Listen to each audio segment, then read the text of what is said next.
So now we are in the hyoid apparatus and auditory ossicles. So this is the part 2 of exercise number 2. Now, based on what you have learned from the lecture, the hyoid apparatus is the one that suspends the larynx and the tongue. And it's actually attached to the skull via the stylomastoid foramen, which is over here. So this is the external acoustic meatus, and just right beside it is the stylomastoid foramen.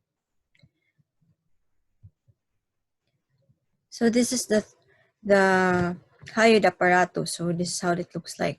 So we have the stylohyoid, which is the most proximal. Then we have the epihyoid. Then we have the ceratohyoid, or some will spell it as keratohyoid. It's actually pronounced as keratohyoid. It's either letter C or K. It's acceptable. And then we have the basihyoid and the thyrohyoid.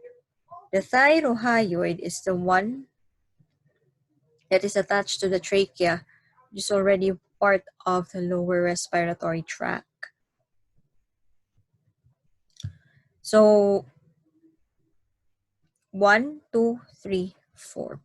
4 of the 5 bones of the hyoid apparatus are actually paired except for the basihyoid. So the basihyoid is the one that connects the keratohyoid with the thyrohyoid. So it looks like this.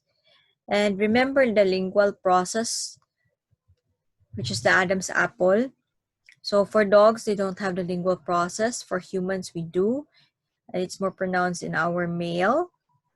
So it's actually here, the lingual process over here, supposed to be here.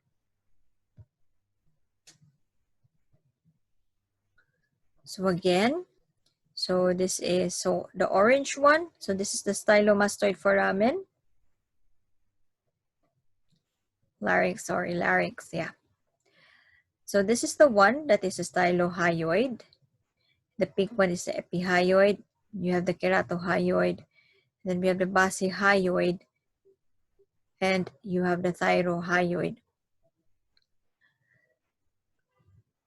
Remember that they have cartilages in between. So there's no, it's not their articulation, it's not bone to bone, but rather bone, cartilage to bone.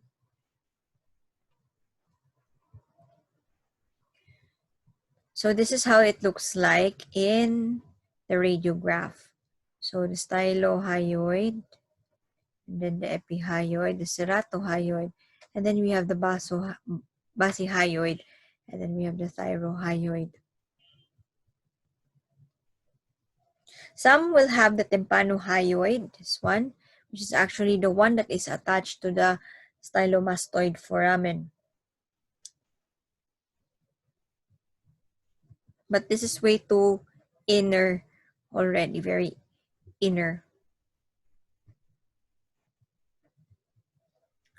So this is the actual hyoid apparatus in situ. When you say in situ, this is Latin for in sight. So we have here the epihyoid. So the stylohyoid is over here. Then we have the keratohyoid and the basihyoid for here.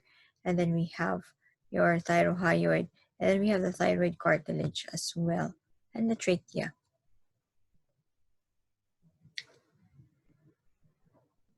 To name the parts. So you have the tympanohyoid, stylohyoid, epihyoid, keratohyoid, basihyoid, and then we have the thyrohyoid. Now we go to our auditory ossicles. The auditory ossicles are considered as the smallest bone in the body.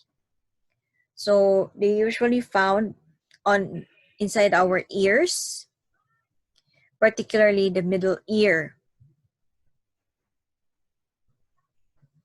So this is how the ear of the dog looks like. So this is this is the start of the ear canal. So this is where the external auditory or acoustic meatus is. This is where it is. Now, the tympanic membrane is what you call the eardrum. And the three auditory ossicles, malleus, incus, and stapes, are actually connected or articulated to the tympanic membrane. These three will vibrate once the tympanic membrane will receive a sound. They will vibrate. Later on, you will find out the roles of these three auditory ossicles when we go to ears for sensory organs. The topic is quite short in comparison to the skull and mandibles. So I wish you good luck on your quiz. So take care, you guys, and enjoy learning.